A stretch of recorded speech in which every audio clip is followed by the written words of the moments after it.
The lives of enslaved people during the height of the domestic slave trade. Trafficking of enslaved people. Cotton solidified enslavement's importance to the United States, especially in the Deep South where the crop grew the best. Enslaved people in the Deep South allowed enslavers in the Upper South to profit from enslavement in a new way, the interstate trafficking of enslaved people. On worn-out tobacco farms in Maryland, Delaware, and Virginia could not grow cotton themselves, but they could sell enslaved people to the growing cotton plantations farther south. 224. In 1790 and 1859, slave traders sold approximately 845,720 people within the U.S. 225. They made enormous fortunes in this trafficking of human beings. More than $159 million between 1820 and 1860. 126 slave traders force-marched, or sailed, hundreds of thousands of enslaved people to new territories along the Mississippi River or the Gulf of Mexico. States of Alabama, Mississippi, Louisiana, and built on the brutal forced migration of the enslaved. 227. Of enslaved people destroyed enslaved people's families, communities, and their bodies. Enslavers and slave traders often ambushed enslaved people with a surprise sale so that they could not attempt to run away or plead to stay with their families. 228. A person, sold south, was almost always separated from their family members and home communities forever. In 1790 and 1859, slave traders sold approximately 845,720 people within the U.S. They made enormous fortunes in this trafficking of human beings, amounting to more than $159 million between 1820 and 1860. Chapter 2. Enslavement. Children, husbands and wives, brothers and sisters, and extended family members and friends never saw each other again. 229.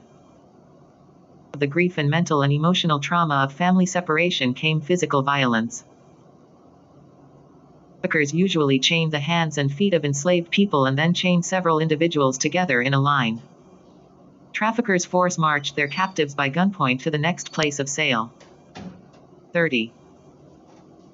People might be added to the coffle along the way, or enslaved people might be sold to a string of different traders as they moved south. 131. Some enslaved people might make part of their forced journey via ship or riverboat. 32. But it was common practice to march enslaved people hundreds of miles overland to their destinations. 233. Handcuffs and chains rubbed their skin raw, their feet ached and bled, and they suffered from a lack of food, clothing, shelter, and sleep. 34. An enslaved man who was bought by slave traffickers Maryland and forced to march to South Carolina, later remembered, "I seriously meditated on self-destruction, and had I been at liberty to get a rope, I believe I should have hanged myself at Lancaster. Now no hope of ever again seeing my wife and children, or of revisiting the scenes of my youth." 235. At the end of their forced march south, enslaved people faced the terrifying process of being sold to their new enslavers. Enslaved ended up in the city of New Orleans, the human trafficking center of the Deep South. 236. People waited until their day of sale in a high-walled outdoor yard, called a slave pen, where they were crowded together with 50 to 100 people. 37. Upon arrival, traffickers allowed enslaved people food, rest, baths, and new clothing to make them look more future buyers and bring a higher price upon sale. 238. Later, traders who trafficked in enslaved people sold them in a showroom next to the pen. 39. Historian Walter Johnson has written, "One of the great obscenities of enslavement was that enslavers forced enslaved people to perform their own commodification." 140. Slave traders coached enslaved people on how to act and what to say to potential buyers, to hide any injuries or disabilities, and to highlight their valuable skills. 141. When sales began, enslaved people were required to line up by gender and height, separate from any family members. 42. Buyers questioned and examined them, forcing them to open their mouths to show their teeth and to undress to reveal any signs of illness, disability, disease, or scars from previous whippings. 3. Enslaved people with specialized skills, such as the ability to play a musical instrument, might perform for buyers, while slave traders forced everyone to parade around and dance to show their physical well-being. 44 Women and girls often suffered the most violent inspections of their bodies.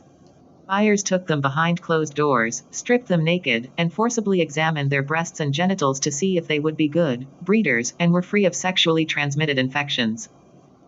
45. Sale was extremely painful and traumatic. Buyers purchased enslaved people based on racist stereotypes about African Americans' capabilities and skills, which were often connected to skin color, gender, and physical size. 246 Younger enslaved black men and women, as well as teenagers, often sold at high prices as prime field hands to pick cotton and do other hard labor. 47 Enslaved men with specialized knowledge and skills, such as carpentry, barrel making, or driving carts, also sold for higher prices. 148 Enslavers often bought younger enslaved women to work in the cotton fields, but also valued their knowledge and skills in home-based work such as cooking, washing clothes, sewing, cleaning, and childcare. 49 Finally, elderly people and very young children usually were sold for a lot less money because white buyers viewed their labor and skills as less valuable. 250 Specifically bought black people that they could subject to sexual and reproductive violence.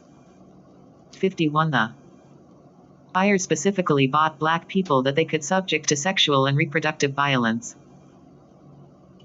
Trade was the term for selling young women and girls to white men for the purpose of constant rape and/or forced sex work in brothels. Slavers bought young mothers because a woman who had recently given birth to children showed that she was able to have more children in the future to enrich her buyer. 1. Enslavement. Trade was the term for selling young women and girls to white men for the purpose of constant rape and/or forced sex work in brothels. 152 Other enslavers bought young mothers because a woman who had recently given birth to children showed that she was able to have more children in the future to enrich her buyer. Breastfeeding women could be forced to nurse all the children, black and white, on a plantation to free up other enslaved mothers for field work. 53. Factors often meant that even if an enslaved family had managed to stay together up to this point, they would now face permanent separation. Northup, a free black man from New York who was kidnapped and sold into enslavement, remembered the case of an enslaved woman named Eliza. To be sold with her 2 children, Emily, who was 7 or 8 years old, and Randall, who was 4 to 5 years old. Traders sold off Randall to another buyer and refused to sell Emily to Eliza's buyer because they hoped to sell the tiny girl as a fancy to a wealthy enslaver when she was a little older. Wrote that the sale of her children was absolutely soul-crushing for Eliza. She died young from the grief of losing them. 254. Capitalism. Workers were capitalists, and like all capitalists, they strived for profit maximization. They wanted to get the most work out of enslaved people by pushing them up to, but not beyond, their physical breaking point. Enslavers used violence, or the threat of violence, to make the enslaved work harder and faster and to maintain a constant, carefully calculated rate of production. For enslaved people was a nearly endless daily round of work under the constant threat of violence. 255. Enslaved people were sold to the Deep South. Their new enslavers subjected them to a lifetime of brutal, backbreaking work growing cotton, which was a never-ending, year-round process. 56 Enslaved people began every spring by plowing the land and planting cotton seeds. For the next several months they hoed the fields to kill grass and weeds that might damage the fragile young cotton plants. 57 Starting in August, enslaved people worked from sunup to sundown to pick cotton, sometimes working by the light of the moon to finish. They only stopped for a 10 to 15-minute meal break per day. 158 This exhausting workday did not end when the cotton picking was done. Still had to cut wood, feed farm animals, and do all of the other daily tasks that kept the plantation running. Then, enslaved people went back to their cabins, made their meals, and cooked food to eat in the cotton fields the next day. 259. Picking season went on for months into the winter. 260 after the cotton season ended, enslaved people harvested the corn crop, which, according to Solomon Northup, was used for fattening hogs and feeding slaves. 61 after the corn harvest was complete, enslaved people burned all the dead corn and cotton plants and began the process of planting the next year's crops all over again. 262. Make sure that enslaved people worked as hard and as quickly as possible. Enslavers came up with the pushing system. The idea behind the pushing system was that every enslaved person should farm a certain number of acres of cotton per year. 63 This number kept increasing, from 5 acres per enslaved person in 1805 to double that number by the 1850s. 164 In fact, many of today's financial accounting and scientific management practices to increase profits had their early beginnings among enslavers in the U.S., South and the Caribbean who wanted to perfect the pushing system. 265. That the production of cotton and profits kept increasing, enslavers intensified the physical violence. 66 Frederick Douglass remembered that sleep-deprived enslaved people who accidentally slept past sunrise were whipped for lateness. 267 Solomon Northup, the free black man kidnapped and colonial slave codes created a new type of slavery that was different than the slavery which existed in pre-modern times. Laws enslaved babies at birth, for their entire lives, and for the entire lives of their children, and their children's children. Denied political, legal and social rights to free and enslaved black people alike in more easily control enslaved people. Laws divided white people from black people by making interracial marriage. Laws survived well into the 20th century. The Supreme Court only declared that outlawing interracial marriage was unconstitutional in 1967. 2.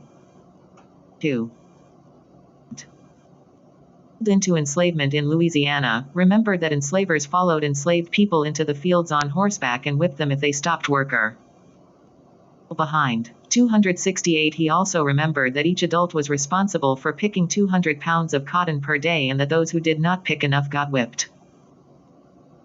Less than one's own personal best daily weight record, or accidentally breaking a branch on a cotton plant, resulted in whipping. 269 Northup himself was whipped for failing to pick cotton fast enough when he was sick and exhausted. 270. Slave codes, the state and local laws that enforced enslavement, became more severe to support the increased brutality and profitability of enslavement, especially in the Deep South. Southern states outlawed all meetings of enslaved people, including religious observance, without supervision by white people, prohibited teaching enslaved people to read and write, and banned enslaved people from trading. 171 These laws also increased slave patrols, the police forces that enforced these laws. 72 Finally, new laws made it much more difficult for enslaved people to achieve their freedom by banning manumission, voluntary emancipation by enslavers. Together, these developments in slave codes aimed to maintain the racial caste system by cracking down on all resistance by enslaved people and to prevent them from ever getting their freedom. 73. And violence. Conditions for enslaved people showed enslavers inhumane, brutal emphasis on profit maximization. The enslaved lived in small, poorly built cabins. Gaps between the log walls were so big that the wind and rain constantly blew in. 74 Furniture was either rare or non-existent. Solomon Northup's bed was a plank, inches wide and 10 feet long. 275. Douglass reported that enslaved people on the Maryland tobacco plantation where he was born had no beds at all. They slept on the cold dirt floor with only a rough blanket. 176 On the coldest nights, the young Douglass would steal a sack used for carrying corn and sleep inside it with his head inside and his feet. Years later, when he wrote about his life, he remembered that, "My feet have been so cracked with the frost, that the pen with which I am writing might be laid in the gashes." 277. Besides cold, one of the greatest things Douglass suffered was hunger. Enslaver fed enslaved children mashed up boiled corn in a trough on the ground. Children were then forced to eat, like so many pigs, and he that ate fastest got most. 78 Solomon Northup remembered a similar lack of food on the Louisiana plantation where he lived for 10 years. and received only 3.5 pounds of bacon and a peck of corn per week. 279. People, particularly women and girls, also suffered sexual and reproductive violence. Slavers frequently raped and impregnated enslaved women and girls and increased their profits by doing so. Frederick Douglass pointed out that since children born to enslaved women were automatically enslaved at birth, the enslaved person named Gordon, also known as Whipped Peter, showing his scarred back at a medical examination, Baton Rouge, Louisiana. Of Library of Congress.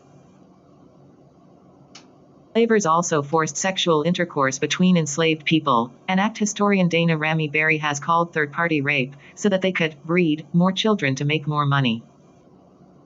D3. Enslavement. Often owned and sold their own children as property.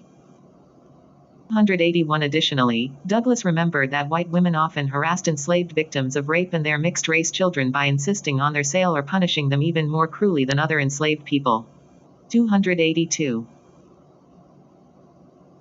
Also forced sexual intercourse between enslaved people, an act historian Dana Ramey Berry has called third-party rape, so that they could breed more children to make more money. 183. Frederick Douglass remembered that a poor white farmer named Edward Covey owned only one enslaved woman, Caroline, and had to rent additional enslaved people from others. To increase his own wealth, Covey forced Caroline and one of the rented enslaved men, who was already married, to have sex. Not long after, Caroline gave birth to twins. Douglass remembered that children were regarded as being quite an addition to his wealth. Violence tripled Covey's wealth, from 1 to 3 enslaved people, within just 1 year. 284. Enslavers also used the bodies of enslaved people, living and deceased, for medical and scientific experimentation. Depth discussion of medical experimentation on enslaved people and African Americans throughout U.S. history. Please see Chapter 12, Mental and Physical Harm and Neglect.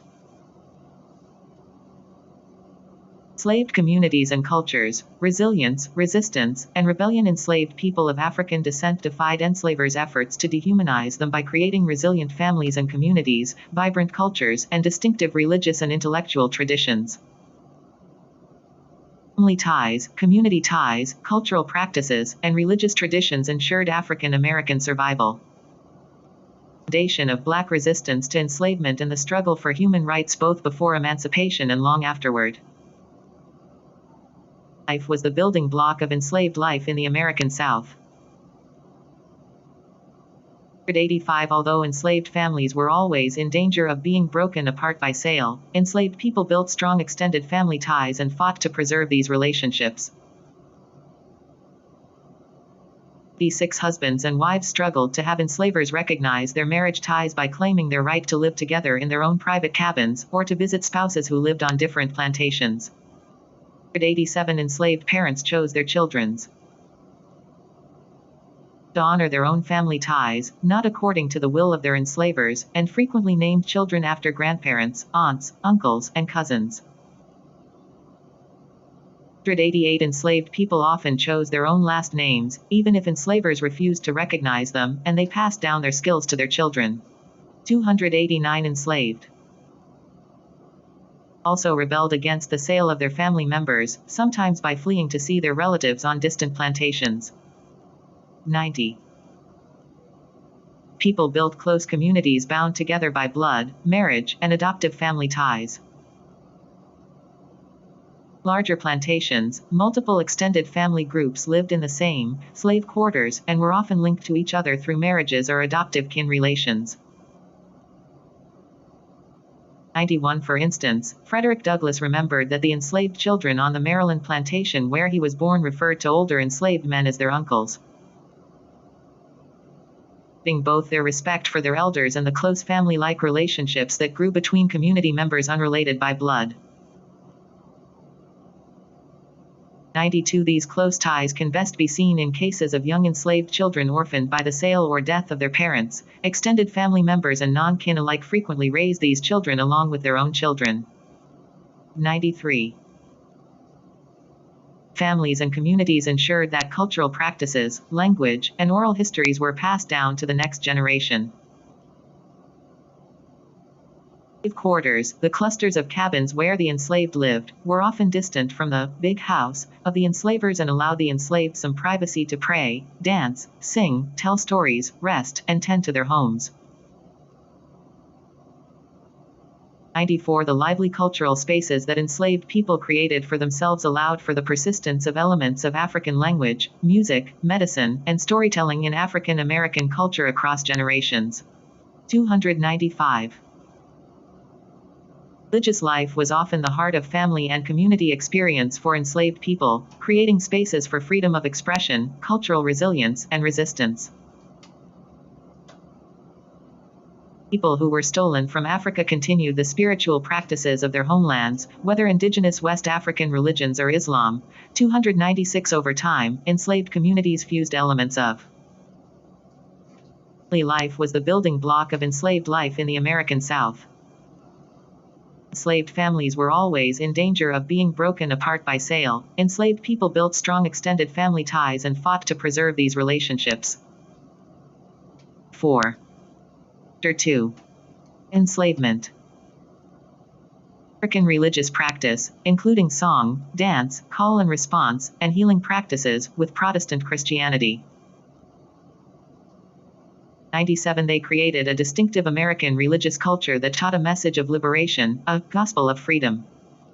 198 Enslaved preachers emphasized freedom from enslavement, both in the afterlife and on earth.